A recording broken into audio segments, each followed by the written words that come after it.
All right. So we'll turn on YouTube, and we've got a couple people who are just pulling in the parking lot, so we'll just give them a couple minutes here to move in. But anyway, today's, I'll just say it's February 19, 2019, for the sake of YouTube and posterity of the video that we're going to record just for the Bubbling Wells area survey responses.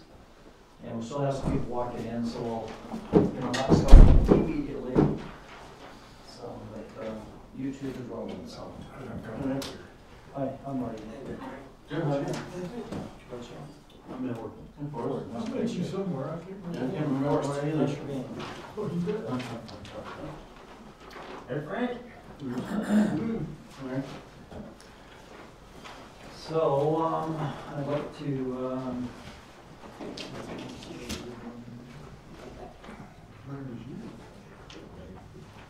I kind of want to start off with, I don't have really an agenda for the meeting other than to discuss what the results were. And some of the comments that I got back about the survey was the answers didn't quite fit what I might really feel like.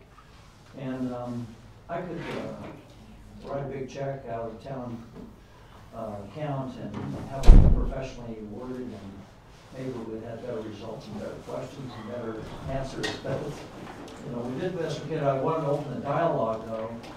A lot of the people don't care who they are, but a lot of the people in this room are, could be part of the disconnect. I feel like, if anything, the people that live out your direction feel like the town's not listening, and that's why I'm doing this, is I want them to listen. I want to know what it is that everybody's thinking out there regarding some of this.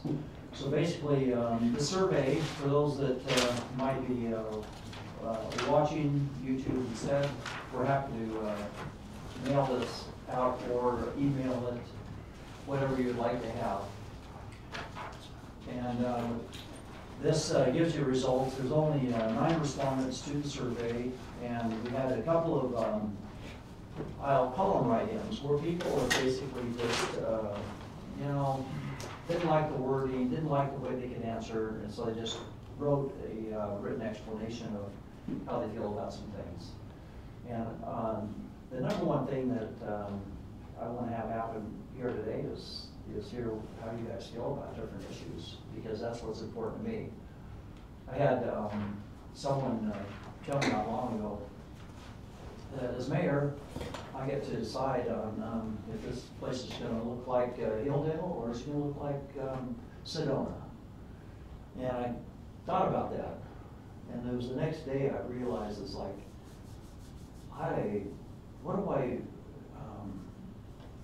why would I ever want to impose onto all of you guys that are here, that showed up, that live out there, that, no, you can't do that because it doesn't look like Sedona.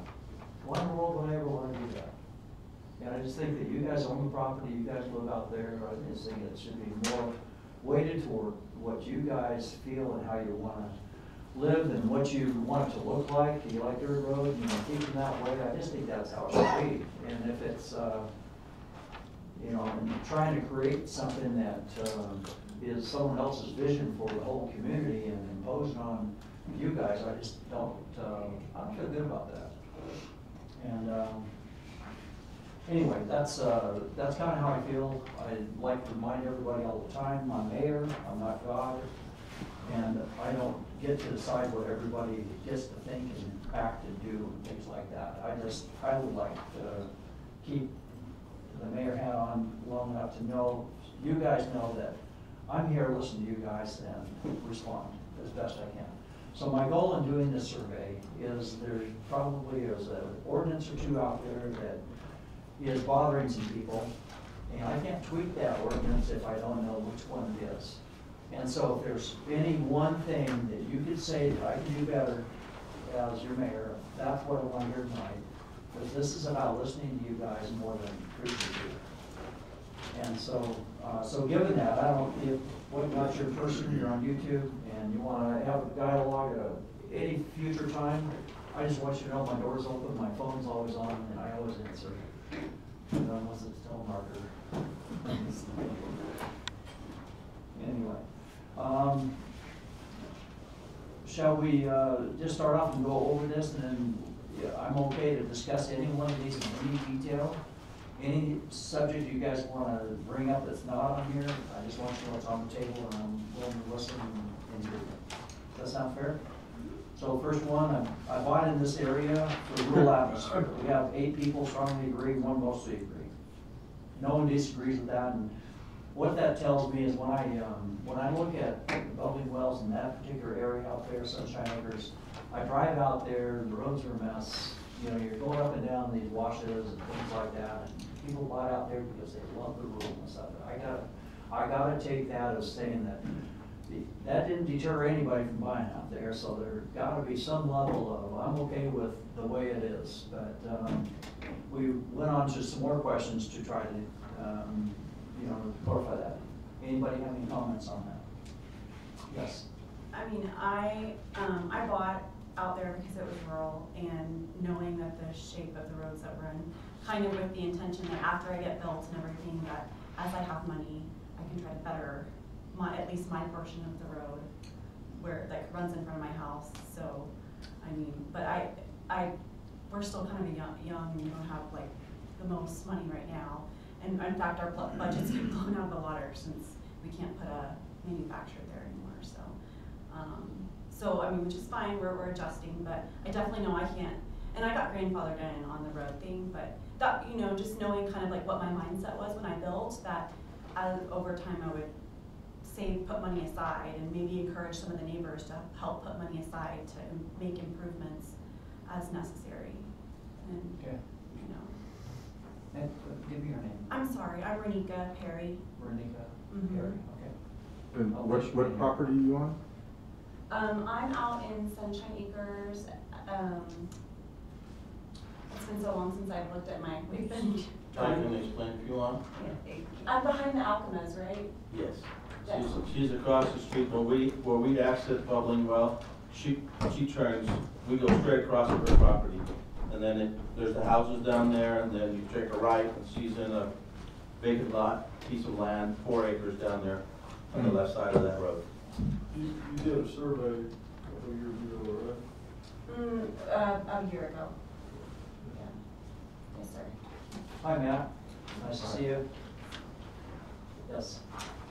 I just, at Mary Kennedy, we live up in the cabin, and as far as the questions and how they're phrased and everything, the one thing that didn't kind of come up in here is, you know, we've been coming down that snowy road and it's muck and it's awful, and do I like paved roads or dirt roads? I like paved roads, but what do they cost? And the main issue for us is public versus private. If we can keep our roads private, even if that means, you know, we as a group or we never get paved roads, that's okay with us. So that's one issue that isn't coming forward is Yeah. public versus private, and not so much what do you like. I like paved roads, but I don't want to necessarily pay for paved roads. Right. Or lose our privacy that we currently have. These are all private, every road in there is private. Sure. None of them are owned by the city or the county, they're all private. Okay. I'm with her, that's why we're really on 1700 East there. And I think that if it's time to improve the roads, then it should be the neighborhood getting together and doing it on their own. The people up and down the street work it out. That's why we got there. Yeah, I like paved roads too, but you know what? I like dirt ones just as well. Yeah. And that's why you What's your like name? those. Middleward Barlow. Bart. Matt, did you have something, or did you just waving that around? I'm just waving it around.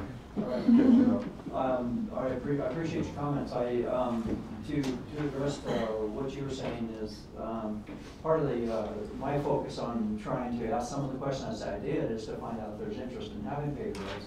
And at that point, then I could investigate what does it cost them and what are the details. But one of the details that you won't like about paved roads is that they, you know, for a town to get involved in doing what's called a special improvement area, where we basically go out and borrow money on your behalf that you have to pay back, not the town, then, you know, we can't do that unless they're dedicated. And so, across the board, that pretty much seems like that's a no-brainer, that no one wants to dedicate the roads. And that's what I'm hearing, you know, in this survey right now, is that you like the privacy of it. Yes. I just wanted to say thank you. I forgot to mention that. But you know, when the fact that you went to the trouble to do this means a lot to me, and I want to thank you. That's all. Well, you're welcome. I just, I can't say enough about that it's your place, not mine. And that I just feel like the only thing I can do is to react to what people feel like they want to do in some way. And then there's some things that we have limits on. You know, we can't, we can't authorize as a town, you know, a complete free for all, do what you want, don't even bother letting us know that you're building a new house, or, you know, and we can't throw the building code out the window or anything like that. But we have a responsibility to people like you, that we don't let someone else burn your house down because of their neglect. And so you know, we have to have some structure. We have to have the ability to, you know, fight a fire. We have to have a fire hydrant close by so we can fight that fire. And, you know, there's some deal breakers there, but for the most part, I just feel like that it's your community out there especially, and I just feel like I would be neglectful if I didn't listen and try to respond in whatever way I can. You know, some things, like I say, will be deal breakers, but, you know, those non-deal breakers, let's try and respond and do what you guys want to do. So, anyway, thanks for your comments on that. The next one, I prefer dirt roads over paved streets. You know, you can see from the top to the bottom, we have, we're spread out from strongly agree to strongly disagree and everything in between. It's just an even spread there where people are, you know, it's probably like these, if I tried to single someone out, you would probably respond that, yeah, I strongly disagree that I love dirt roads, but the same person probably said that, no, I don't want to pay for it, just like you had mentioned. So, so unfortunately, those kind of go hand in hand. Yeah, Frank.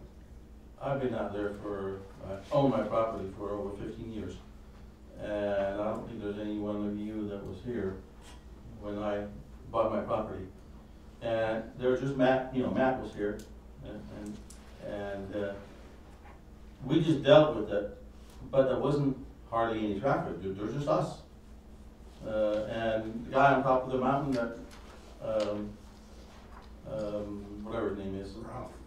Ralph Eastman, yeah. So we dealt with it. And it wasn't that bad because it was just a road, a car here, car there. So when it was rainy and muddy, then it was just, nobody mucked them all up.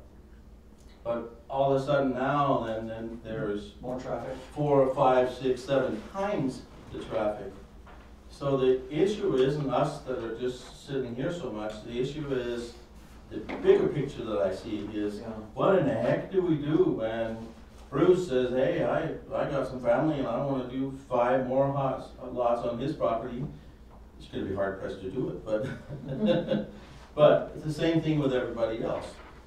Somebody buys a piece of land and now they want to do 20 lots of these roads. And then now the problem just keeps getting bigger and bigger and bigger and bigger. So that's why that when I think that you put out this questionnaire and get a feedback, it's not just now. It's how are we really gonna fix this problem? Because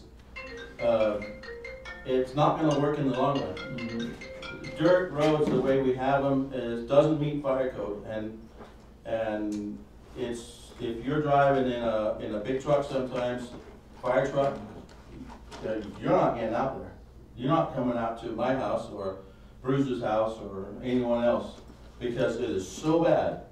So if they came in today and somebody wanted to subdivide their land, then we can't allow that to continue to build on just dirt roads. So it has to be upgraded to where it's safe and where it's manageable. But the problem lies is, we can deal with that right now, but when we had somebody that wanted to do 7 lots, you know, somebody that owns 400 acres. And I've talked to him, and someday he sees it as subdivided, below Bruce, and we all have large acreage. So I counted almost 1,000 acres that are just on our side of the street. So that's what I feel like we need to try to find out, how the heck do we solve the problem in the long run? But right now, we pitched in this is the first time the town has ever done, which was phenomenal, because we pay the same taxes as everybody else. Our property taxes. Well, you're seeing the work that's going on out there, and Matt's instrumental in doing a lot of this stuff, and Right. the town's instrumental in making sure that he has material to put down, and. But this is the first time, so it was awesome that happened, and I pitched in for fuel and. Plus the use of the road grader, and Right. we're paying for all the fuel and road grader too, Right. and allowing you guys to use the road grader. And I feel like that our town right now just runs on volunteers. It's people helping out wherever they can to make it a better place. And my goal is to, what can we do to make it better on all those roads up there? And I'd just like to, as much cinders as we can throw at least you guys would have passable roads that are not a slippery slide kind of a thing. And I've you know, Frank's made a point about you guys paying the same taxes as everybody else in town. This is why I feel strongly that it's our responsibility. You call them private roads, and There isn't I feel like you guys need to kind of keep that under your hat, because you know, I feel like they're, oh, yeah. the county will look at them and say, these are the town roads. And so I'm looking at them that way, not that you dedicated them, but in that the people from the town access it, the public's using them, and I just feel important for me to do what I can. I mean, this is not hard to hand the keys to someone and say, yeah, you can borrow the road grader and pay for a little diesel fuel to make your life better. That's a no-brainer to me. So anyway, the cinders, they don't charge us anything as a municipality for the cinders, so they're free to go down as far as that goes. It's just a matter of a guy like Matt that's donating his equipment and time, and I think Richard Fisher's done some of that as well. In a small way, I think that there's some improvement out there, would you say? And Big improvement. And our hope is that we keep heading that direction as things happen, so we can make it better. It's, you know, is it a legal road where a fire truck can get there? Probably not, it wouldn't pass that way, but can the fire truck get there because of what we're doing? It's gonna make it a whole lot easier, that's for sure. And so, in our little way, you know, I've asking for volunteers. You know, Matt can't do it all by himself, but anyone that's, if you have a dump truck, you have the ability to borrow a dump truck for the weekend and haul some cinders for us. I mean, we're happy to, you know, let people help kick in. This is what it is, a volunteer effort to make your life a little bit better out there. Is there a loader out there? There's a loader out there, it belongs to County? Hilldale, Okay. and my relationship with Hilldale is pretty cool, and they're allowing us to use the loader as well. I talked to Donia out there, and Donia, you know, I have meetings with these people probably a few times a month, and there's whatever you need. They sent out, their Dean, is it out there, that's the Public Works guy, went driving around with Matt and I for an hour and a half, 2 hours one day. Looking at the roads, talking about what he would do if it was them, and you know, they don't charge you for this. They say, hey, just go out there, see what you can do to help these guys. And then we end up one day, I don't know, some of you may have noticed it, there's another road grader out there that's not ours. You can tell by the look of it, that was Hilldale's grader. They even sent the road grader out. And so they've just done that to help us out, because we have that kind of relationship with them right now, and I just I appreciate anything that anyone's willing to do, including them. And Matt, you've kicked it, and you've made a huge difference for the community when it comes out where you live, and on the other side of the road by Main Street as well. So, thank you for what you've done to help us all out. I think this, what you're demonstrating an excellent example how the neighborhood can work together to improve their own roads, something like you talked about. They don't need to be dedicated, they can remain private roads, that we maintain them and we Let's just use get them. that road, that name off there and just call it a public right of way or something, I mean. Easement is what it's No. actually referred to in Right, the it's a CCNRs. public right of way, because that's what I'm supposed to be putting them on, to get free cinders, otherwise you gotta pay for them, so. If you say it's a private road, I can't put them on there. Oh, really? Yeah, so, anyway, so, you know, on the dirt roads, are there any more discussions about number 2 that anybody wants to share, or? But what's the solution? That's what I'm wondering, if we could. I don't know if there is a long-term solution as much as you know, as we get down into a couple of these other ones, there's some solutions in there. Do we do an SIA? Is there anybody in here that's for an SIA? I don't think anybody responded in a positive way to a special improvement area where you're gonna have to pay per month in order to be able to have all the roads paved, for example, curb gutter and paved. I'm not sure that many of you really even want it that way, so. I don't know that we really knew, you know, you have to have more specifics to say yes or no. If it was Some context. $40 a month for 5 years to have X, I mean, I have somebody that I'm working with that is interested in buying the property next to me. And I am a developer, so I have all those numbers for it costs for grading and what it costs for curb and gutter and sidewalk, asphalt, you name it. I have it in bids on my table. So I took their property, it was 660 feet. And if it was to be improved fully to curb and gutter and or a fully functional borrow ditch, it's the same cost. But if it just were improved, let's say curb and gutter, that's how I did it, and asphalt and road base, they were looking at just over $50,000 for 660 feet.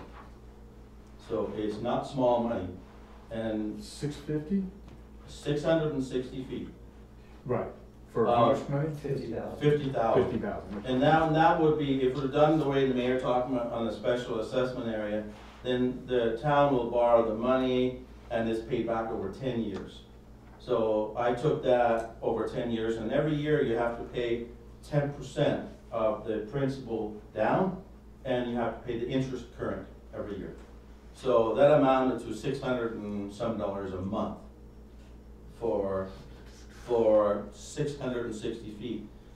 If you're talking about a normal little town where you bought a lot in a town and you have 100 foot, you know, or half acre, you have less, you have 80 feet. It's all manageable. But that's the problem we have out here. It's not manageable.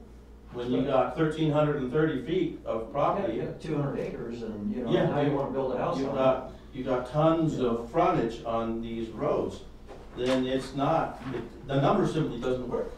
Well, So- the bottom line is, and I don't care who you are in this room, there's nobody here that likes having the government put their damn hand in your pocket.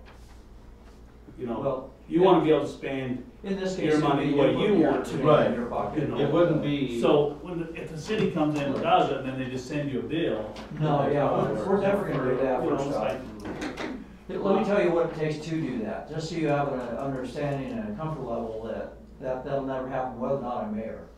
Because to get an SIA, you know, the city would be negligent if you didn't have at least a minimum of 95% approval from everybody. And the reason is we can't just go out there and borrow money, we have to prove to whoever we're borrowing from that we have the ability to repay that. And how will we do that if we don't have your authorization to do this? So if we have 51% of people say yes, we have 49% say no. And It's 70% that it requires in order to force the rest. yeah, but that's, But that's- even at that though, Right. now you still have 30% saying no. Right. Could we even get the money because we got 30% that might not pay? Mm. And so because of that, chances are it'll never, an SIA will probably never happen without a consensus of, upwards of 90% of the public. And so I'm not gonna ever go in there and just say, we do it, pony up the money, and it's, and first off, I doubt there's anybody that can or want to put out $600 a month for the roads. It's not a realistic number for 10 years, It's a house payment for most people. It sounds almost too high, but I trust that you did. Yeah, and the numbers are what they are, it's just, Yeah. But Well, you what can about build, like what Matt did, huge improvement, and right. you I can mean- build all-weather roads that stand up to your code, and, they have them all over the world. Yeah, well, They're let's, all-weather roads without pavement, that you're just cinders or gravel or something, and just, 6 inches of gravel is. And so we would can't meet- hold would meet people's- fire code. we can't hold people hostage that they can't from afford it. developing and doing their things on their property and building homes and And this is what. pursuing their happiness, just because they don't have an all-weather road. I mean, all the rest of us are out there enjoying our places without it. and- Yeah. I'm totally on the same page. So Frank makes a really good point. We have to look to the future. Where this began is it started with subdividing land with no provision for what are you gonna do for roads? And it should have been addressed then. As we stand right now, there's a fixed number of lots in the Bubbling Wells area. I'm guessing maybe about 30. So there's potentially 30 homes that can go in. That might be manageable with the roads that they currently are. We work together, people in this room, we work together, that might be manageable. If you allow subdivisions to occur with no infrastructure to support it, there's where the problem begins. So I'm gonna suggest that either no more subdividing, or you have to put these requirements in place that impacts the person doing the subdividing. They want to divide the land so they could sell it at a profit, well, they gotta pony up. My preference, would be that we require at least road base to be thrown down. That's going to improve that section of the road that they're impacting. And I think that should become a minimum. And as people do subdivide their property, they take 2 10s, and we're gonna take a 20, make it 2 10s. They have to do that 20-acre piece to do that. And at that point, at least you have an all-weather road where they're doing that. And does that sound acceptable to most people in here? Is that reasonable? You can get a fire truck. That's, I was on the planning commission for Colorado City and Hildale for a while, and that's one of the requirements that they had. Doesn't Apple Valley have the same thing? You before you can get a building permit, you have to have fire access. If that road can't support a truck, the fire truck full of water, you don't get a permit. Even if you have a hydrant right there, Right. you still have to be able to get an ambulance, emergency vehicle. And that's There where are we're just at. basic humanitarian functions. That means that we gotta take They're the already permit away, something. Frank. Well, the issue, I mean, I agree 100% with that, but it's somebody will sell off 5 acres. And in a normal town, city, growth starts because they don't let you build. You can't pull a permit unless you start from a public road. So then And normal water. growth, and then it walks out. And then the roads get built slowly, and then people move further and further out because the roads are there. The problem we have in our area and on the other side is that they didn't do that. So now we all live out in the middle of nowhere. And that's why we moved there, I believe. Yeah, no, but that's not the issue. The issue is still the same issue. So no one can afford to build that, Yeah, all the the whole road road before to that, it. up to their house, And- like, and that would somebody- be an extra $25,000 on mine. Right, and that's what I was gonna point out, is that you're starting to build a house, yet if you have to pay 25 grand on the road, how's that gonna affect you? Not with that, if we're not gonna be able to build, I can't be a part of the town. Yeah. So, And that's a concern as well, but, I can The- pay for it over time. yeah, the thing is, we get back to the, like he said, the fire and EMS. the fire being the bigger one, because the fire, issue affects everybody in the room. Because if one guy gets a fire, whether it's a house fire or backyard fire, he's burning some brush or whatever, and all of a sudden that thing takes off, you guys have got a beautiful area out there. Lots of trees, and how many areas like that have we seen burn up in southern Utah that just boom, those juniper trees take off and, you know, explode and off they go. Now you got people's homes and their, land in the crosshairs of wildfire.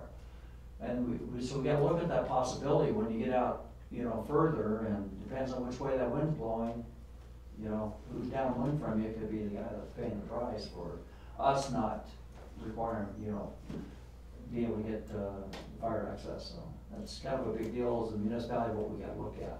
Yeah, So on the master plan, I have a question. You refer to 5 acres this, 5 acres that. Are you zoning that a R5, so your minimum is 5 acres out there? I called there, when you turn in on Bubbling Wells, there's a vacant piece right behind that metal building and it's for sale. I called them and they said that they wanted $85,000 for the property and that the city would allow them to divide it into 3 building lots. There's only 4.5 acres. Now, where are we when it comes to that? Are we going to put some minimum requirement of acreage out there so we stay rural? I think it's 1 acre already as it stands. Yeah, right now. Right now. But can it be more? Can it be a 5 acre parcel? Do we want to house every acre out there? Well, it's, you know, unfortunately, I'm not ready for that. Do you know the general map out there? Or Forrest, do you know? What is the? Yeah, no, it's a mix, it's a mix. I would guess it's OST, but. No, we have a mix. We have, well, part of it, right at the entrance where you guys are, and the first little parcel, that is zoned 1 acre. Then as you go up Bubbling Wells, and over where you are, it's 2.5, I think, if I remember right. If you go up further, then there's a mix of 1 acre, Pat's and Ross, and I have 1 acre, and then all,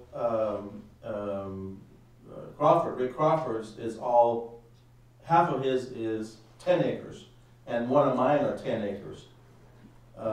So it's a combination of Are we talking now, Zone. general He's map or? talking- no, zones, Okay. zoning. So the general map, does it just say OST and that's it? It or says does medium, it say medium density or something, Medium density? which we haven't defined yet. Is it the pink, basically? Come on! Alright, Well, alright, so, But that was all part of, that's one of the discussions I like to see, because if we all agree and the city, or the town says, oh, okay, let's keep it rural, let's keep it large acres, say 5 is minimum, and that makes a huge difference in how, The roads have to be. yeah, what kind of road standards do you need? But if the town says, well, we will allow people to rezone it all to 1 acre or a 1/2 acre, you gotta pave it. There's Yeah, there's no way around it. no way around it. Absolutely. absolutely. Just- You've So that's why- decided, if you go that route, you've said, we're not rural anymore. Right, Right. there's not. That's it. So if we agree on the density and say, okay, if this say 5 acres is the minimum, then you can easily keep things more rural. And then I you, think that's then you're not, a very easy way to control a lot of the problems we're having right now, is what is gonna be the density. right. I mean, I don't. Does it sound like most people in this room think it's gotta be 5 or more? Does that sound reasonable to everybody? Yeah. Because you guys are gonna be the ones that I say no to if you decide you want it to be 1 acre, if you tell me 5 today. No, I think it should be 10 or more. And I'm pointing to the existing CCNRs in that area that are 10 and more. Okay, I can fill you all in a little bit about that. Years ago, when I bought my property, I'm a real estate agent too, so I do a lot of homework before I buy. And one of them was, this is the map of the Sunshine Acres subdivision as it was divided. I went down to the county, and then in the CCNRs, it has a description of all the lots, plots. So I plotted it all out, and then this, so we actually have all of our bubbling well area. We have Cedar Point as part of Sunshine. We have over across the street where you are, we have the Gap that's down here in the bottom area. That's actually part of Sunshine Acres too. So you're saying all On the other these side of the parcels? highway? Yep, all the way down Are you there. on the other side of the highway? I'm on the south side of the highway. Okay. She's part of it. So, but for Sam Kenders is not. There may be a little 40-acre parcel that I haven't looked up to yet. Okay. But they're all in Sunshine Acres, HOA, and I brought 6, 7, 8 copies of them, so those who don't have one, I can give you. We actually have the capacity, and they set it up, when you said it should have been set up, they actually did. They set it up so the area could be, it's controlled by a board of, it was Barlow's and Newson's and I can't remember the other. Blackmore's, Blackmore, those are the 3 guys that set it all up. Lewis Barlow, Arthur Blackmore, Jack Newton. And then they set it all up, and in there it says that this is where the road goes. It goes at every 40 acres around it, and there's an easement. And you can assess everybody in your area for maintaining your roads. And there's a board that controls it and runs it, and you can give variations to these. You can change or modify these rules. So we could actually take complete control of our Sunshine Acres ourselves, which nobody has ever done. But we could, and the tools are there, and then we can dictate and say, this is what we want. And it does say 10 acres. And if you happen to have, like when I built my new home, the town wouldn't let me divide my 10 acres into 5, so I had to do it differently, so I ended up with 2 acres.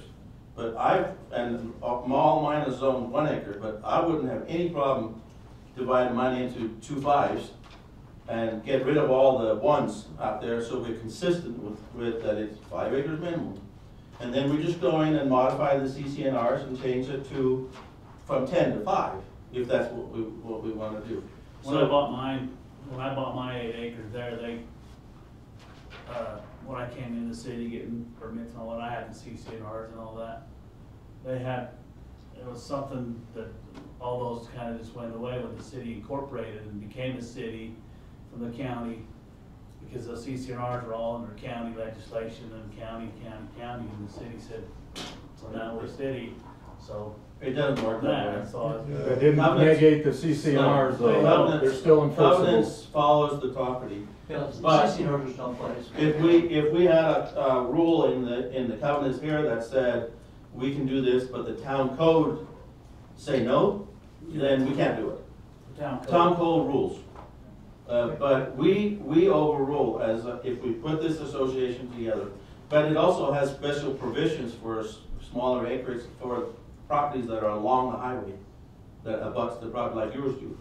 Then it was right in there that they actually could do it. Jerry Eves could never have done Cedar Point based on what's in there. But there's nothing in here that prevents us from saying, if we really want to take charge of it, then we can. But it's going to be difficult because it's huge acreage.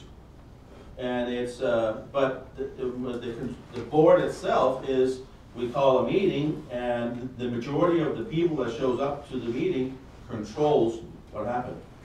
And my experience, I manage homeowners associations, and I have for years, and nobody ever shows up. So the people that show up rule. And we can take charge of it if we want to, and we can agree. Now there's a fee to pay Matt for hauling, and we all pitch in so much a month, or however we want to do it. But it's penciled out, and we have the ability to do it. Whether we want to do it or continue to do what we've done for all these years since 1980, when this was divided, for almost 40 years, ignore it. Well, you make a good point as far as moving into the future, that if there even was a $5 or $10 fee, Yeah, it goes a long something way. that's affordable times how many people are here, now all of a sudden, whether it's Matt or whoever else has a belly dump or something, now has at least some resources to, be reimbursed for their, truck time or whatever. I can just see where, I mean, every few months. I mean, this is not gonna be a problem that we're gonna fix overnight, but you can see the improvement we made in, how long you been doing this, Matt? A month or so? Yeah, about a month. About a month of just, part-time, every once in a while when he has time. Huge difference, huge And difference. there's a How huge long did it difference in last? that. Not that long. Well, that's the whole point, is Depends on how that much we water can you keep, get. sorry? Depends on how much weather you get. Yeah. But at the same time, we can put more. And traffic. I guess, and I know y'all disagree with me, cause I'm from Texas, rural Texas, and there, to me, like, 2 acres is still kind of big. So part of our kind of idea when we realized that they're putting in the road was gonna cost, and then also electricity's gonna cost us a lot. We were gonna try to reimburse ourselves for, some of that by splitting mine up, but I mean, clearly if it's gonna, we can't even subdivide it without putting the road first, so, so that kind of catch-22 there, but Right. that whole minimum acreage thing, and ours would still be in half, 2 acres each thing, but I understand. But you're on the other side of the road too, right? You're on the other side of the highway? I Is am, that and what I'm pretty saying? close to the the Alchemas in that road are the only, the Blacks are there too. Right. There's Blacks, Alchemas. The Barlow's there too, and who else Still is there? pretty close, but, that was gonna be that was almost our backup when we decided, when we found out how much the fire hydrant and the electricity were gonna be, and we hadn't even, that was after we understood we were grandfathered in for the road. We were like, oh gosh, well, how are we gonna pay for the fire hydrant and the electricity? So we were like, maybe we'll subdivide it, but then we found out we couldn't, so. Yeah. Well, it's funny, you've only been doing this mayor thing since September, and So please. the rubber meets the road when you meet someone like this, and you gotta tell them no on something. I'll tell you what, it's heart-wrenching for me to,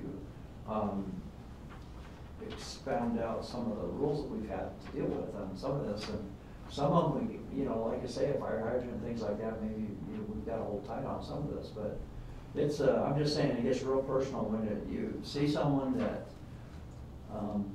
bought some land and they want to build a house, and for some reason you gotta tell them no because, for crazy reasons, in my opinion, doing a traffic study so they can build a house. I just think it's insane, but anyway, I digress. I'd like to, get through a little bit more of this. I feel like that we're getting out some of the answers that I'm looking for. What I want to do is take some of this then to the planning commission. How can we tweak something here and there that's legal, that we can improve, this for everybody? Well, I think the density is the key issue here, because that resolves a lot of the other issues. And I'm hearing you loud and clear. Anything a little smaller than 5 is a problem. For some people, it's 10. And I'm hearing you loud and clear on that. Taking a 5 and making 2, 2.5 is now a problem because of the density is getting too much. And I hear that. And clearly, the closer to the highway, the less of an issue it is, because you're not sharing as much road. The further in you go, the more important it becomes to consider that density. I just need all of you to back me up, when your neighbor comes to you, complain about the mayor that wouldn't divide your property from 5 to 2.5, and say, well, that's because we told them we didn't want them to. So. Well, when you got a situation like one of my clients, they're in the 1 acre zone, right? They want to just have it 5. They don't want the 1, right? And then you end up with the same problems, because it's still, what'd you say, it's still a subdivision kind of. By 5 ones, and You're combine them. changing, you're changing the zoning, right? No, you can have a zone of 1 acre, and then if you have 5 acres, just build 1 home on it, you're good with that. Yeah, but he's saying, I don't want that 1 zone acre. And then he just I comes want in and 5. changes it. Well, that's what the city's gotta do, is they. Well, when you gotta come plat up with that, a- you can put an big column amendment lines and saying make this one 5 area is acres. 5 acres, Right. or 10 That's not a acres. problem. Well, Same they have to You don't want come any to more. us You don't want for that, somebody and so, And then try to sell it. now that we know what you guys That's are what really it is. wanting, we'll do that. He wants it to work. Perhaps So this they would will add be- some clarity to the general plan, Yeah. because Yeah, we've you've been got a waiting for lot that. of mix and match that's, as it sits right now, like Frank was saying, there's you know, people who have already been zoned certain ways, and what we want is looking forward, that if all that acreage that's OST or that's, you know, in the general plan, that it stay that way, or B5 or whatever, but the general plan is really key, as far as I'm concerned, towards dealing with this density issue. Right. Because the zoning, Yeah. it is what it is right now. But the future's in the general plan. Yeah, yeah, that is the whole issue is, Well, we've got a medium density, we just have to, like you say, define what medium density means. well, we can change it. And A median, we're changed it to. It's not Yeah, there'll be released, pub- it's there'll be not public approved. Well, that's hearings one thing, you involved. change the low density, and Yeah. low density is 5 and up, you know, Yeah. and then, so that's probably what we need to look at doing. We're in the middle of reviewing it right now, but, We touched on the issue of private versus public. And that would also solve some of the issues, because there's some of the roads that serve so many that clearly would be, you know, if somebody's gonna subdivide further out, then they need to be public. Or at least it needs to be maintained or Well, improved to a different standard. you And know, then there's other properties out, like, he's not here, but Lee, for example, has one of his, the road that goes in front of his, Frelick's house. That's on a section line, so the town before told him, hey, you can't, that's not your property and you can't, and same thing they did with me before you came, Mayor. They told me, I gotta dedicate in front of my property. And it makes no sense that when there's just one or two of us that are on that property, why in the heck do we need to dedicate anything to anyone? But if it's a road where you can clearly see in the future, there's 1,000 acres and all acreage gonna go down 2,000 and all acres going down, you know, past Matt's house. you gotta plan ahead for that. You gotta plan that. Yeah. That's an entirely different one, so we could say, put it on a master plan for the town and say, these roads, It's like Old LeBaron, you know, if you guys know where Old LeBaron is. yeah, that's on 2,000 East. We made them dedicate some road because we know that eventually that's gonna be a busy road through there as we improve that and head towards Kendra Webb's property. But, you know, I'll speak to Kendra Webb's property, you know, if they came to us today and said, well, let's, you know, put a few hundred homes in a high density, you know, even acre or 2 acre lots out there, you know, there's no way we would approve that and let them drive on the roads that you currently have. It just wouldn't happen. We would have to have a plan and entrance and exit off the highway and things like that. There's just no way we would just approve something like that. Just, you know, we're not idiots out here as far as trying to destroy your lifestyle, so. Oh, we're gonna have The to county pay. wouldn't even let them do that because the county's stiffened up their stuff. That's why we had a problem with our code when we changed our code, because we adopted part of it from the county. Yeah. And I know people are having issues out in other parts of the county because of that same thing. Yeah. That's what we just changed. Kind of makes me think of something else. Frankly, I talked a little bit about it, but you pointed out that that road you guys take to the mailbox, that's kind of beat up right now. I wanted to also improve that road because it's going across BLM land, and I've already talked to them about trying to get the town to own that so we can improve that road, because I think it'd be a big deal. Most of you, I think, get your mail over there. Is that right? Yes. And making it safer to where you can get there even on an inclement day. My plan is to also include that into our improvements, and I'm doing some paperwork right now, BLM, to try to at least have a road access through there, legal access, and then from there, improve that for you guys as well. Just, you know, that's on my calendar of to-dos, so. Are you hoping that they'll lower the speed limit on Highway I-59 out there? Oh, you're missing out on that. I've already done it. Well, I saw the things, but I haven't seen anybody slow down yet. Well, the last big snowstorm, they're off the public wells, they have an accident every 15 minutes. And come on 1700, just that last snowstorm, we got another T-bone right there. Yeah. The only way they're gonna slow down is if you throw that sign out in front of them while they're driving. Yeah. So for you guys at our regular tour meetings, I announced at a town meeting or two ago that that I finally made headway on that. I got a commitment from them, they're gonna lower the speed limit down to 55. It starts prior to those, the slowdown area. I don't have the mile markers in front of me, but basically, if you're coming from Hilldale, before you get to that turnoff of Bubbling Wells, they're slowing that down to 55, so they'll have a warning speed limit past that, then it slows down there. They're putting up the radar signs that flash the red and the blue and all that kind of stuff, and the speed that they're traveling. And I'm gonna go in there and put taglines underneath those signs as soon as they get up that says, zero tolerance zone. And so we're gonna try and slow that stuff down. So if they're It'll doing be 80 55 for what distance from there? past Cedar Point, Past Cedar Point. and then you're gonna hit another one at the, storage units coming in that direction. About just before the storage units, you'll hit another one and it'll go just past the mailboxes and that Apple Valley proper. Gotcha. Where Can those we turn get lanes are. double So lines? Two. Have we talked to them about that?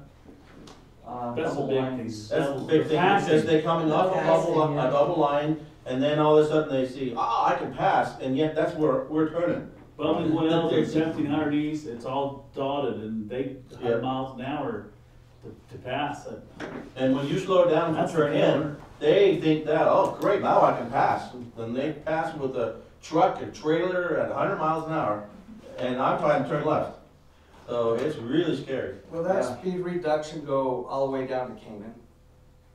That's what I'm saying. He's Because we're gonna be developing down there. No, not yet. Let me, make this note so I don't forget, if you don't mind. Double lines, that would Double be big. yellow line. I will, Not that they follow it, half the people. No passing zone. Hey, I I was, think Yeah, that- I I was thought pulling about out, I was, turn left at the station or pulling out, I can't remember, but right there at the station, at that intersection, there's one of those BT trucks, in the other lane, over the double line, Right. passing some motorhome, right through that section of the road, I'm like, really? A BT truck? Anyway, it's crazy. Yes. I'm sorry I arrived late, and I looked at my email and saw this meeting was taking place, and I'm going, where the hell's Bubbling Wells? I've never even heard of it.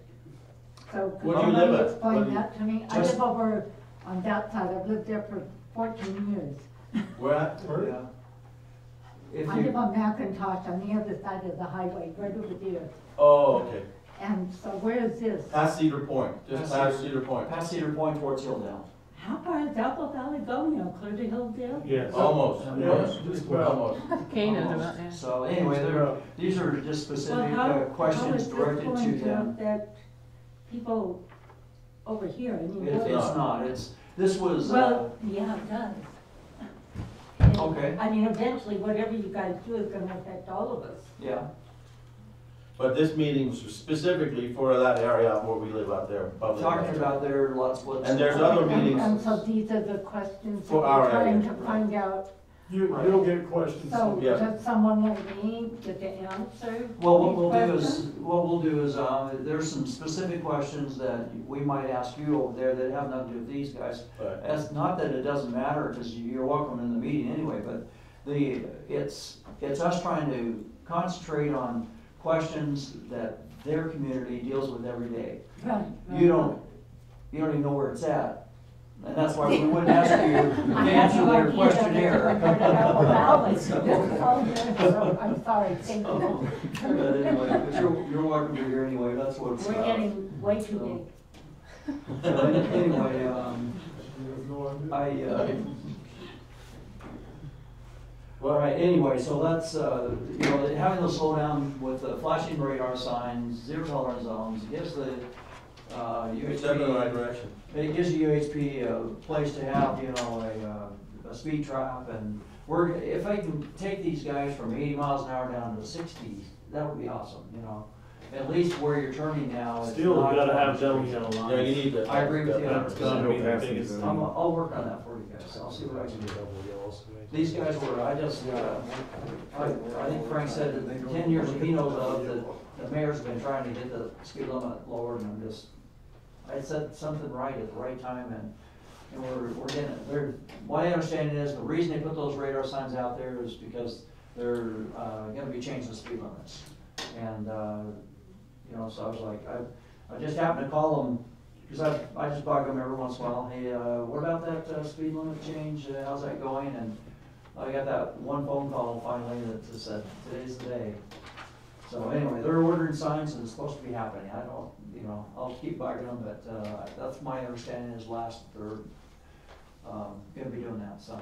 That, when you mentioned improving that, to our mailboxes, that's actually, my wife turns in at Cedar Point. So do we. She's terrified of turning left. So she turns in at Cedar Point, zigzag through, and then she goes on the dirt road there from the mailboxes over to Bubbling Well. So do we. And so when the mayor said that they will help us improve that, that's phenomenal, because that means we can actually Stay off the road. stay off the road. You know, if you gotta visit somebody, or if you wanna, when you leave, you can go the same way. Well, it's helping you guys, it's making you safer, but it's helping whoever's gonna hit you out on the highway too. So it's a double whammy in my opinion, where it's helping, the traffic, it's helping everything, so. Happy to do it. So anyway, we're gonna push towards that, so. The road. Canyon Road. I think we've, hit on quite a few of these. Let's see,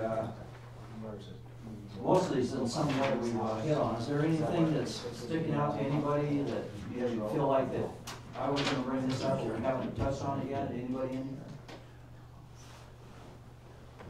Jerry What- Eve's sign on the highway. What I want to hit on is accessory buildings. This one was kind of all over the map. I asked it a couple different ways just to get some response. So I'd like to take a minute, if you don't mind, we're talking Bubbling Wells area where they have 5 acres or more. And so if you built a house on there and now you want to build a steel accessory building behind that house or next to it, in some way, some people, I have one. Maybe you've seen it. But it's pretty big. If everybody spent as much money as you did on yours, it wouldn't be a problem. Yeah, well, anyway. Yours is a nice one. Anyway, so the steel buildings can look nice, but anyway, it's, you know, when you have that larger parcel, I think that the number one thing that people don't like is the Conex Heavens. I think that's a given, that everybody doesn't like, at least, the look of it, the Conex Heavens out there, but you know, if someone wants to build a steel building behind there, should I limit the size based on a 5 acre parcel? Should I say, oh, no, that's too big based on how big your house is? No, I don't know. Shouldn't have anything to do with it. Nothing to do with I don't think it should. You should be able to build a big metal building just like Mason did and have your residence in it. Big damn men, that's what I was I trying to do. definitely disagree with that. If we do that, we'll get a New Hilldale and Colorado City, and that's ugly. I mean, they will improve, and I'm telling you, most of us put our biggest life saving into our home. And if you want to destroy the value of your properties, fill it full of big old ugly steel buildings as your neighbors. It will destroy it. You will not be able to sell it. You will not be able to do anything with it. Well, If you follow that trend. That's the reason why I got involved with the town, was because of that big steel building, because they destroy values. They belong in industrial areas, no issue with that. But I my do have a argument problem is with it. Ross Gregerson and Lee Freilish, and I mean, those guys, that's a nice looking property. I drive up to Lee's house or by his house, and it's pretty awesome looking, I think. Does anybody have a problem with the way his building looks or property? And that's where you get into, and he's got 5 acres that he's on, and he's got a nice barn that keeps his horses in, kind of like my barn, just different color. And so at that point, I think once you get up to 5 acres now, if it's less than that, I totally agree that it's got to be, you know, maybe stucco to match the house or whatever else, you know. But I think you definitely need to put some size restrictions on, because if not, you will destroy values. You will make it so your neighborhood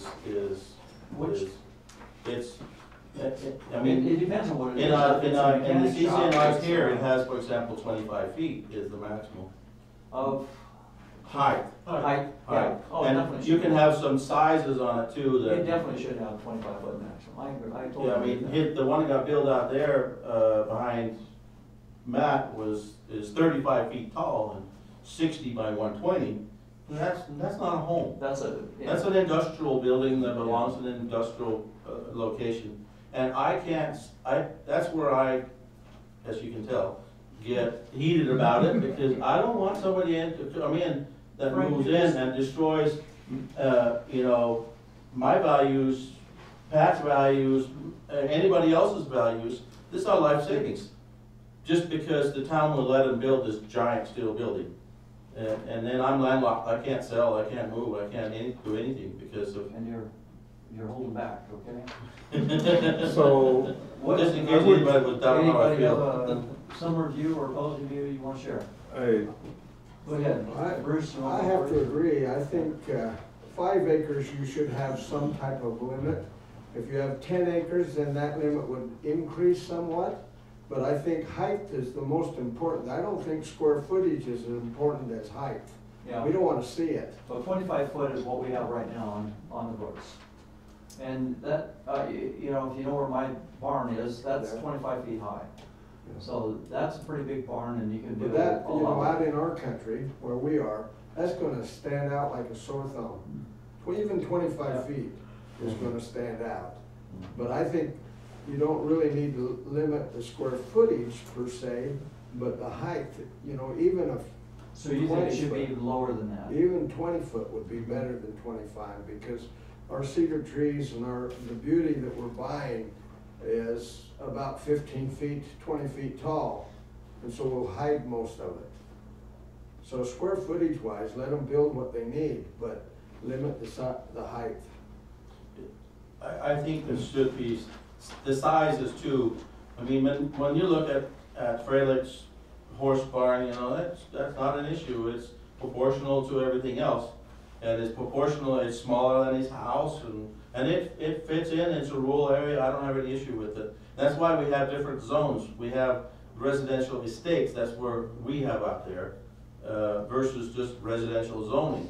So we should be able to do something that's bigger, because we're a bigger property than somebody else that has just 1 acre zone. Yeah. And if the zone's ag, then I get it, then, yeah, build whatever you want, because that's ag zone, and you should be able to get all your equipment inside, and like they're doing over here on the highway, on Main Street. You know, I don't have any issue with that, but when you have in residential estates zones, that's not agriculture, that's not, you know, somebody having a commercial farm. I think part of the issue is home-based business versus a commercial zone, like with the steel buildings. I don't have an objection to steel per se, but when you look at something and it looks like Mechanic shop. it's a commercial business and not a home, and the only reason it's as big as it is because 50% of the footage,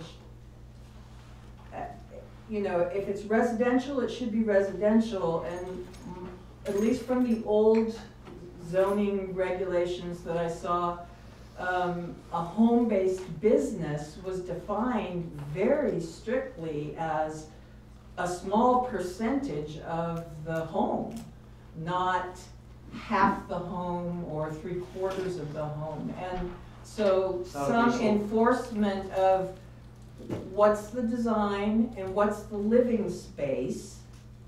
And if it's actually a home-based business, that's one thing. If it's a commercial business and it doesn't belong in a residential area. Just a repair shop kind of thing, yeah.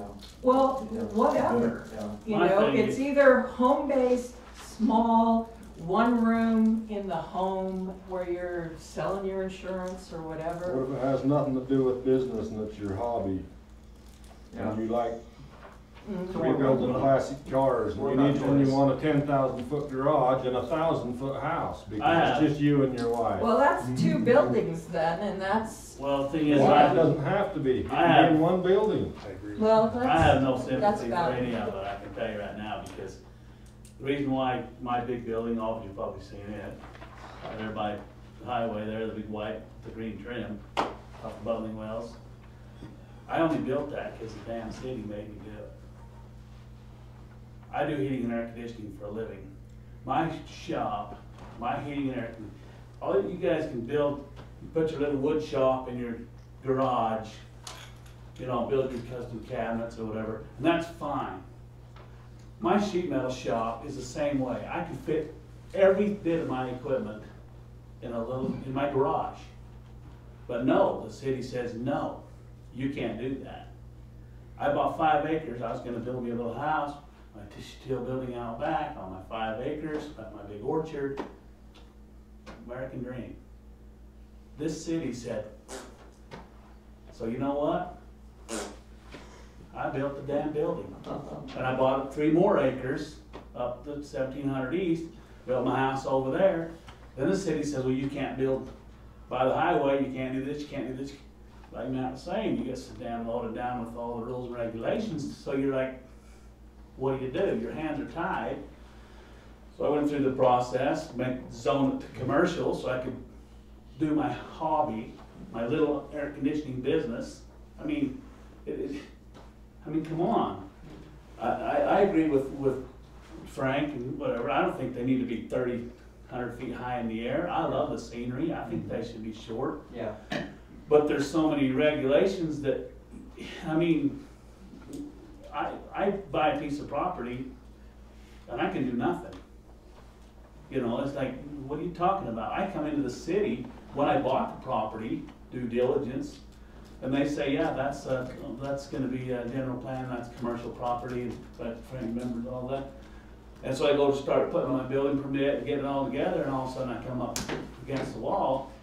Yeah. I mean, it was a not big deal there for a few minutes, and well, it's, I'm grateful for the experience, but I didn't want that building to start with. Some of them are going through years of headache.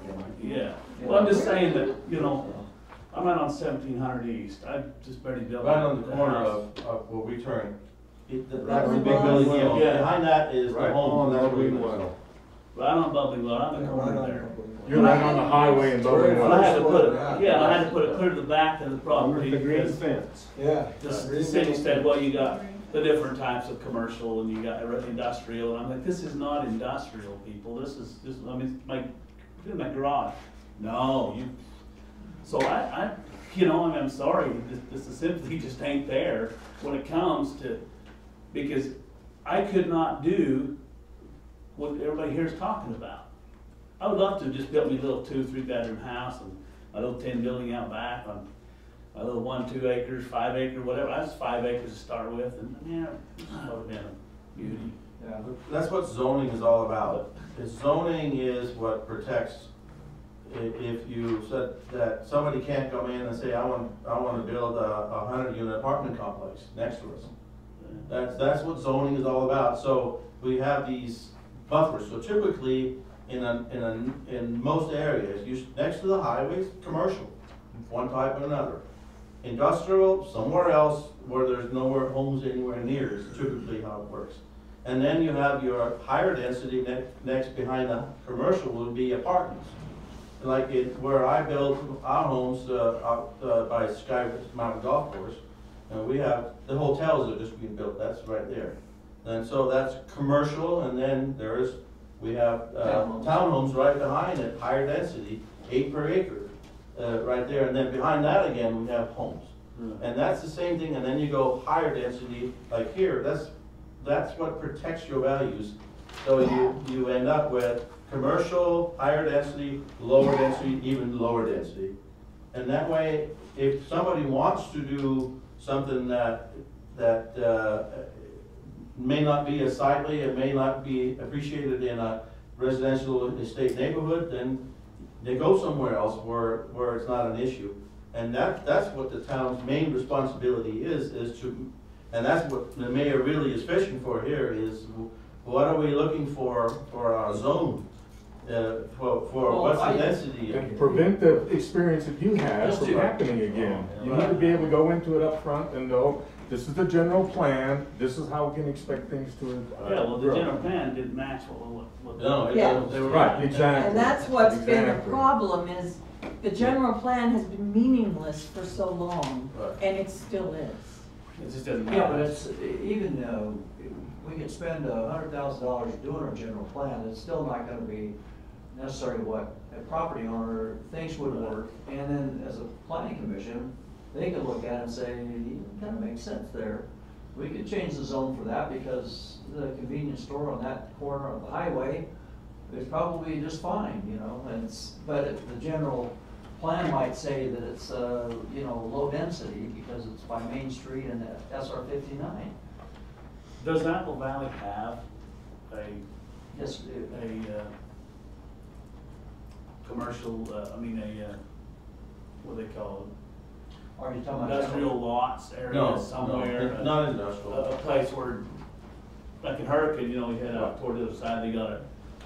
It's, area. and that's one of the reasons, the mayor says, we do need to update the town general plan and do need to designate It's been better. It's been a while, and so we're having that conversation now. I know Forrest and Blake have been working on recoloring some of this map and what their vision is, and then whenever we get that finalized, then we can have public hearings to talk about and beat up, you know, do we like how they're changing our current plan? And but you know, it's even in Hurricane, we're, you know, I down at one of their meetings, and they're changing the general map because someone wants to do something other than what the general map says, and you know, it's roll the dice whether or not they approve it based on what the dream of this person is, and you know,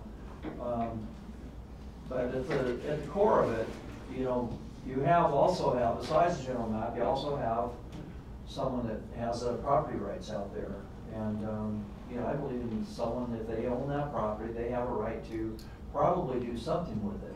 Now, if it's put Disneyland right next to Frank's house, I'm gonna have a problem with it. I wouldn't. I think You know? we can do it. I think it's already there. Yeah. You know, so you gotta put some common sense in there, and that's why we put out these mailers to you guys when we're gonna do a zone change. Is there any input, you don't like what we're doing? That's when you show up and put your foot down and you say, no, I don't think we should be doing that. At least then we know, you know, that in the planning commission stage, that's when we have this room full of people with pitchforks, we know that we got a problem with the project. And when no one shows up, must be no problem. So we can always feel that temperature of the room based on who's here. And usually the people that show up are the ones that really care passionately against. And, you know, those that are for it, they never show up and say, yeah, because they don't care, whatever. So anyway, I have one more question I want to throw out there, and I feel like that this meeting's gone on long enough. I hope everybody feels heard. I appreciate your feedback. If you feel like that you want to extend the dialogue, any one given subject, I'm always here. No, let me back up. I'm always available if you make an appointment because of my meeting schedules. I'll have 3 meetings in a day I get to attend. So, but I'm willing to sit down with anybody. Sean can tell you that's how I got to know Sean. C and I have sat down more than once for an hour at a time to discuss an issue that's you know, burning in his inside him and one of his clients or something. So just know that my door is always open to listen to you guys. And that doesn't mean that I get to say yes to anything that you want to have, but you know, when we get people like Matt, they're passionate about stuff. I'm just telling you, Matt, you got something that's bugging you, come and talk to me about it. It could be that I can fix it, or at least, you know, I'll at least hear you. And if there's some of these ordinances that we have, maybe they're not working for you guys, and how can we tweak those? That's the things I want to hear today, and that's what I feel like I've heard. How can we tweak those for your area that make it work for you guys? And you know, when it comes to the acreage, you know, not going, you know, below a certain number and letting somebody pull 1 acre lots off and things like that, that's helpful to me. Because that tells me what your neighbors don't want to have that happen. So I can't say thanks enough for taking the time to do the survey and come in tonight and talk about it. It helps me a lot. I got one more question though I want to throw out. And this might take another 15 minutes. I hope you guys are okay with it. But Main Street, if you go from SR 59 out to Gooseberry Mesa, how do you see that in 10 years or 15 years from now? And I want to give you a possible vision that I was I'm not even sure where it came from, to be honest with you. Somebody might have planted it, and I'm claiming it as my own today. I apologize if that's happened, but I mentioned before Sedona, and I've mentioned, you know, these other areas. I was thinking about even if you go down there, I was at Sunrise Engineering today, and you know, have you ever been in that little shopping center where they're at? They're across from Regatti's Pizza across from the cotton mill. There's this little area in there that has these shops. They have, basically they're trying to make look like old buildings. They have those front porch with a wooden post in the front. Theaters in there that. They have, Their parking lot too. and I was just, I've been to Cave Creek with my wife, and you go to Cave Creek, little antique stores that are, you know, and these are in real old buildings, but why couldn't we have a main street that looked like that? That is the design that we require and mandate.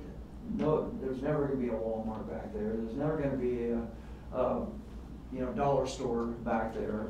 It's more of a tourist-oriented type of anything from a restaurant to an antique shop to a bike shop to, you know, a travel center where you can book, you know, travel. It can be, and all those kind of things. And I can just picture somehow Main Street being this quaint 25-mile-an-hour zone, you know, that has these type of, you know, where you might have some shops, and you drive by that shop, and inside there is the parking lot. And there's more shops back there. So you have these little centers that are back there where you have, but we want to make it look Old West. Yeah, it's Anyway, basically it's just a thought. a themed, Main Street. Main Street. And so- There's a place in Washington, it's nestled right on the eastern side of the Cascade Mountains, and it was a lumber town. It's called Leavenworth. They, I don't know how many years ago, not Leavenworth Prison. But they started the building, the town's not constant, we gotta get more tourists in here, because this is absolutely beautiful, a lot of climbing in there and everything else. The bottom line is, he says, from now on, you will make your storefront a Bavarian type storefront. They made so much money on that, and that is a tourist attraction like you wouldn't believe, And so it works. I think places like Solvang, or it's all Swiss, and, you know, Danish. so Danish. Danish is it? I don't know about that. It is. Trust me. Frank's right. Anyway, Absolutely. I used to live in it too. It's real close to it anyway. But anyway, how does that vision work for anybody in here? Or do you just see absolutely no businesses home zone? You gotta have business to do, the city dry up. That's where your money comes from, it's commercial. If you want a tax base, you gotta have something.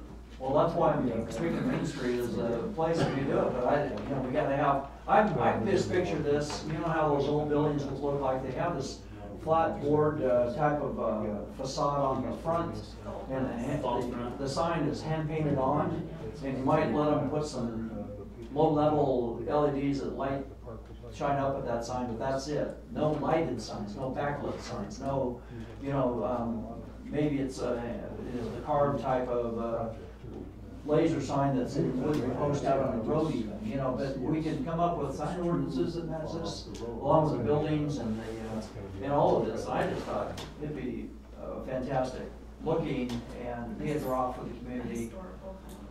Anybody argue that at all, or does it feel okay, or love your feedback on it, so.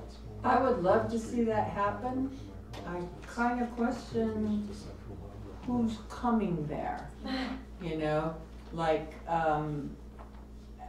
you know, are they gonna drive from Hurricane and St. George to come up to Apple Valley, to drive down Main Street to go to Zion? I sort of have trouble picturing that happening, but I love the aesthetic that you're proposing. The big master plan, I don't know if it'll be 5 or 10 years or what it's gonna be, but it's to push that road all the way through Rockville into SR9. And so it's gonna be a thoroughfare, and it's also, and when they push that road through to SR9, it's also gonna be jobs for our community. Those jobs aren't gonna be just in these stores I'm talking about, but it's being able to drive up to Springdale to take a job at some of these places. In some of our community, they're looking for a job, and you can drive that way to St. George, you can drive that way to Springdale and be there at the same time. It just gives better options for the community as far as job opportunities go. And that'll happen eventually. It's on the docket. It's just a matter of getting the easements and a few things like that taken care of, money, and, you know. I went to a meeting with several of the county officials, and UDOT was there too. But anyway, they were talking about try to solve the problem of Zion being just jam-packed. They are looking at in the future to expand Zion's Park to take part of the wilderness area up right above us, Right behind us. into Zion's Park. And so, if that's the case, all of a sudden that will change us drastically, because now we will become the new Springdale here. So I see the mayor's vision there, and I fully agree with that. It could be phenomenal, because I think that is something that's coming based on what they were talking about, and it makes perfect sense, because they can't solve it with the millions and millions of people who want to go to Zion. And they on that one little road, and I'll stay over there. But if they expand the park, now they can take twice as many visitors, and then connect straight from over here. So I think it's coming. And if we don't plan, if we don't put it on our master plan, our general plan, then it will never happen. We can have a vision, and that's what a general plan is a vision for our town. And then we just create a general plan that says Old Town, Main Street, Old Town, and there it is. Yeah. And it may never happen, but So if we don't put it on the plan, it'll never happen. But the people are coming, they're already coming. Yeah. Oh, yeah. They're already spilling out of Zion, clear over to Hilldale, and the They Airbnb in Hilldale are always full, they're here already. So who's gonna go to the shops? Those people are here. And I mean, I think we can, if we stick to that theme somehow, you know, and make it solely that, because really, like, we can, what you said about Hurricane or people that come from Hurricane and St. George, well, they might, because really all you've got in St. George on the strip, it's very like 50s, I would say, but the only thing kind of like rustic, you know, pastoral that you've got there that's Old West is like Ancestor Square, and that, like, that's just not enough of that. And so I think people would get tired of that. And then also in Hurricane, you've got like the Main Street Cafe, but then like, and then a couple things like the Fizz. There's just not a lot of draw. That's, Just I want to there's too much other Yeah. stuff mixed in to give it that, to solidify it as But things like tourist, the, like the It roasting doesn't company, feel like an old town. like even the Yeah. roasting company though, you know, that just, it just feels like, you know. like a you guys- grassroots. Pockets of it. Right. Grassroots, there's pockets and there's Right. not enough of an established presence of it, and so if we can And so if we- stick with that If presence. we come up with that theme all the way along there, then all of a sudden we have this theme in the long run. I just think it would really work well in there. And we'll let people bring developments as they can, but we require this to look like this. And, Right. And so anyway, it's just a thought I had. And the other thought I had is, doesn't surprise a couple of you, but I'm thinking, you know, maybe limiting the lot sizes out there to 2.5 acres in some of that. So now we have even lower density in some of that area. So we just approved some 1/2 and 1 acre parcels that are further back.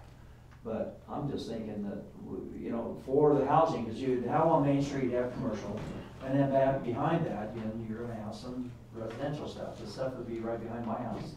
And, you know, Reverse it. And maybe we just, The lower density behind the commercial, and then the bigger, higher acreage up against the mountains, away from it all. Too late. I know, but it's. well, some of it's already there, but that's what I'm saying, is moving forward, we could change how we require some of that. But it to started be with our higher general density. plan. Put it on our general plan that way, and Right. then now it becomes the driving Well, I light. just want to throw these ideas out. They're just my ideas, like I say, I'm only mayor, I'm not final say. I just want feedback from you guys. I really appreciate that you gave me some of that. Anybody else have anything? I like the way your vision is going. My opinion is that people who are going to a national park aren't wanting to go to a big city or a suburban area. They want to go to where nature is, where rural areas are. Having a look, like you're describing, it has Western motif, but the surrounding city as well.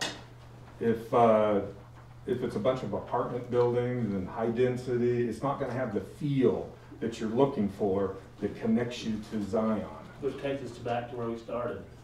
Nice manicured dirt roads are.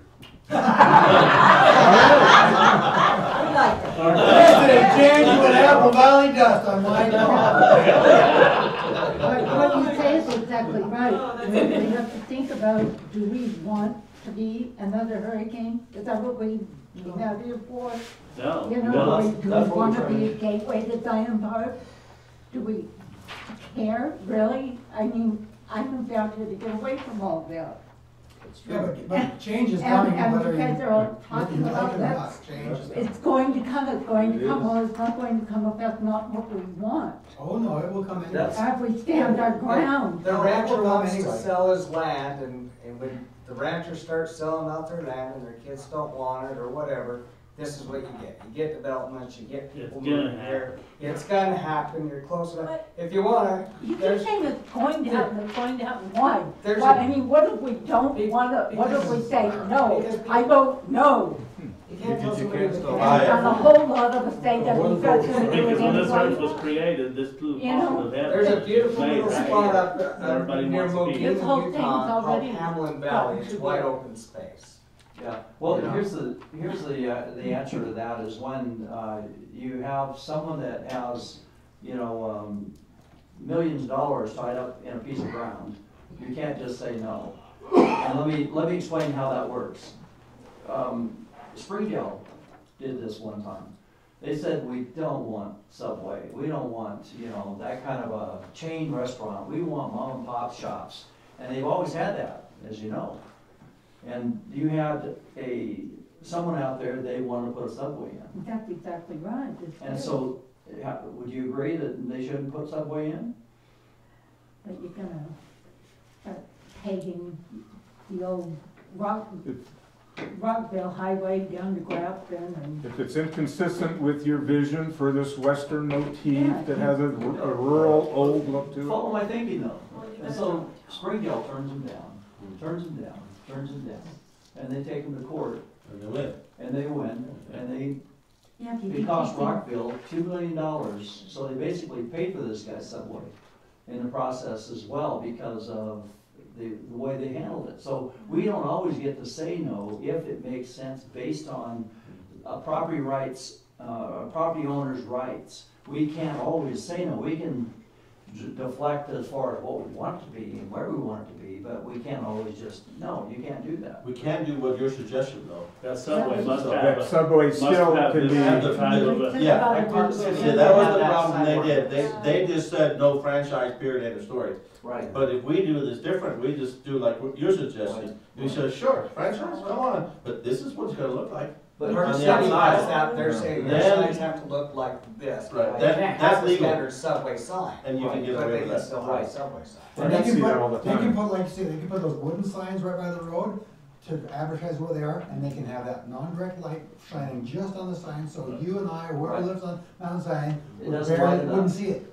They can have a wooden apple with a leaf saying Subway that way, no problem. All that stuff is, what's important to me as well, so, hey, I appreciate your feedback. I hope- One question, Yeah. real quick. I just wanted to ask everybody that in the bubbling, we are in Sunshine Acres, period.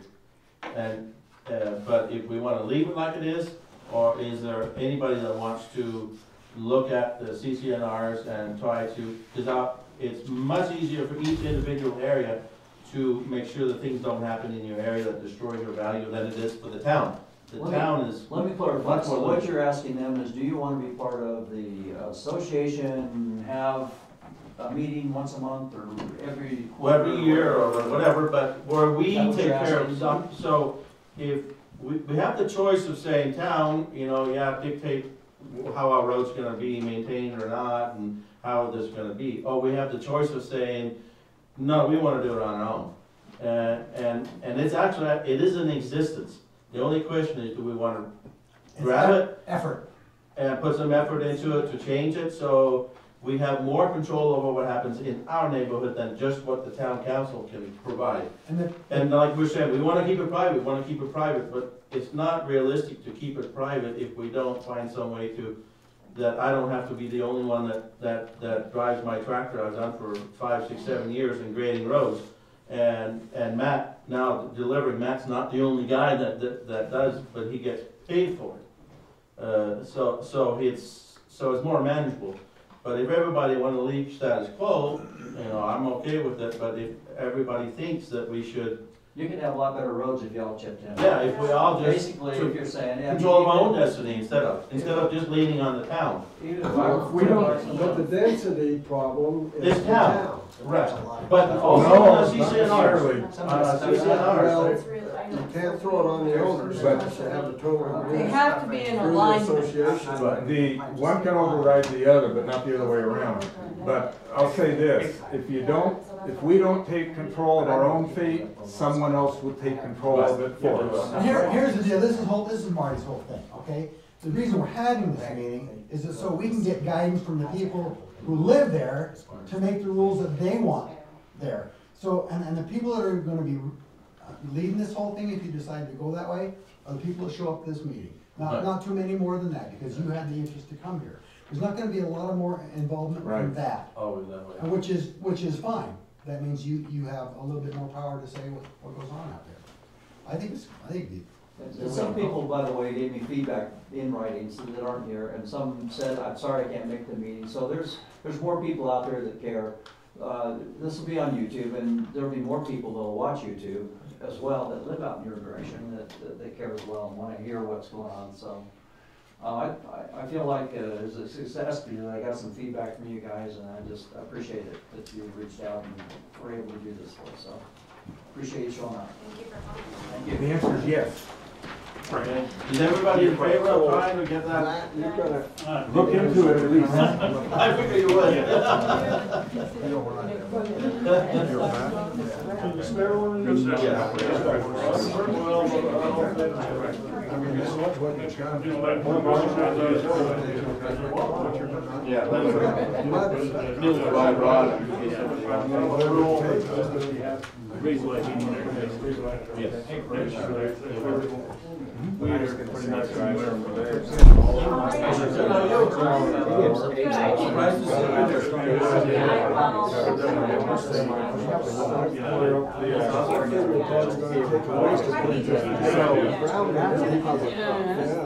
Well, I appreciate it.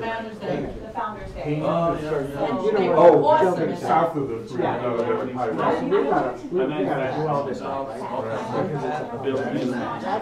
And you're, yeah. highway. I'm married.